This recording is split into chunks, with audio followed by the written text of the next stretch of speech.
Isang magandang araw po. Nung isang araw, nakita ko yung isang picture, ng isang asong iniintay niya yung kanyang amo kahit ito ay namatay na, no, dahil sa tsunami. That picture is a picture ng pagmamahal ng asong yun para sa kanyang amo. Pero ngayon, ang ating pag-uusapang picture ay ang picture ng krus, no? It is an object or picture of God's love. Sa 2 Corinthians 12:14 ay may mababasa po tayong magandang talata. Ano pong sabi rito? Narito ako, handang pumarihan sa inyo sa ikatlong pagkakataon. Ako hindi magiging pasanin sapagkat hindi ko hinahanap ang sa inyo, kundi kayo, sapagkat hindi narapat ipag-impok ng mga anak ang mga magulang, kundi ang mga magulang para sa kanilang anak. 2 Corinthians chapter 12 verse number 14. Ano po? At isa pa pong talata dito po sa Ephesians chapter 2 verse 1 to 9. Ephesians chapter 2 verse 1 to 9. Ano pong sabi po rito?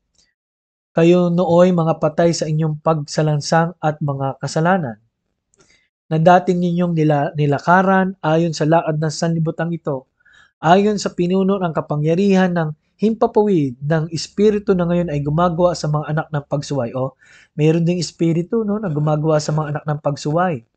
Tayong lahat ay dating nabuhay sa gitna namang ito, sa mga pagnanasa ng laman na ating ginagawa ang mga nais ng laman ng pag-iisip, at tayo nooy katutubong mga anak ng kapuotan gaya naman ng mga iba.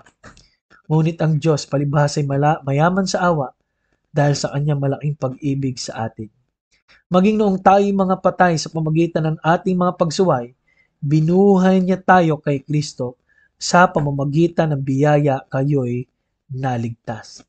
At tayo'y muling binuhay na kasama niya at pinaupong kasama niya sa sangkalangitan kay Kristo Jesus, upang kanyang maipakita sa mga panahong darating ang di masukat na kayamanan ng kanyang biyaya sa kagandahang loob sa atin sa pamamagitan ni Kristo Jesus.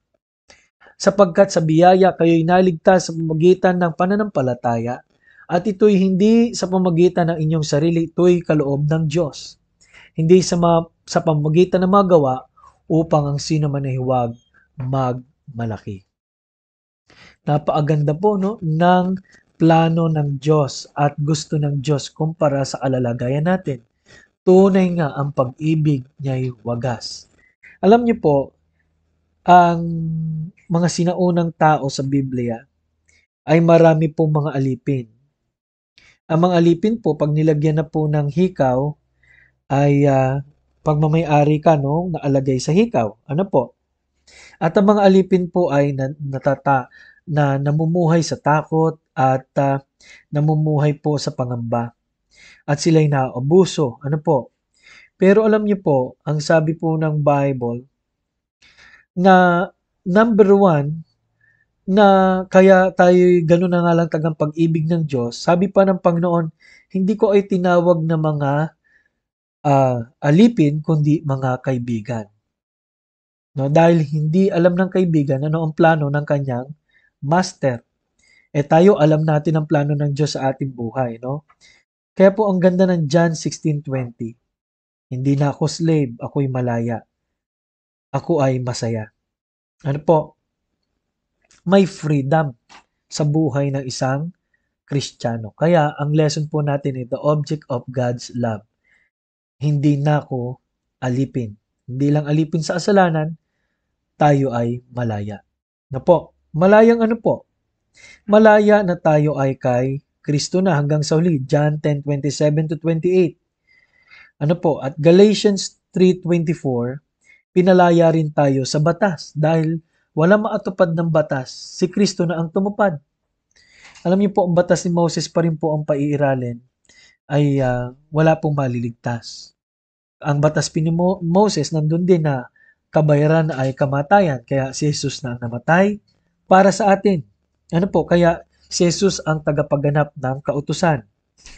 So, sa Romans 3:23, Romans 3:10, Isaiah 53 verse 6, sinabi po dyan na tayo makasalanan at tayo ay mapaparusahan, ngunit tayo po ay binigyan ng biyaya ng Diyos. Efeso 2:8-9, Romans 5:8, at 1 Peter 2:24.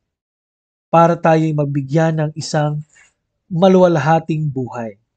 Bakit po maluwalhating buhay? Ay kompletong buhay, sabi ng John 10:10. Ano po?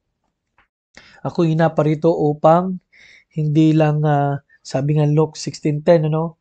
Hanapin at iligtas ang nawawala, no? At John 10:10, magbigay ng buhay at kasaganaan nito. Ano po? Kaya ho, mga kapatid, ang linaw po ng ating mensahe, the object of God's love. May plano ang Diyos, meron pong kaligtasan ng Panginoon, may pag-asa sa Panginoon. Tunay nga, sa gitna ng lahat ng nilikha, napaka-espesyal ng tao. Kaya tayo po ay hindi naniniwala sa evolution. Kasi sa creation, ang nasa gitna ng importansya ay ang taong minahal ng Diyos. Mga minamahal, gusto ng Diyos na ikaw ay maligtas, maging kompleto, puno ng pag-asa sa Kanya. Bakit hindi mo siya pagkatiwalaan sa pamagitan ng iyong puso bilang Panginoon at tagapagligtas? Nawa kung nagtiwala ka na sa Panginoon, salamat po. Magpasalamat ka. Sa sentro, no, sa Galatians 3:15 pa lamang po, sa sentro ng paglikha ay ang Panginoon po ay nakikita niya ang taong minahal niya. Maraming salamat po. Ito po muli si Pastor Paul Jason Borja nagsasabing kailangan natin ang Panginoon.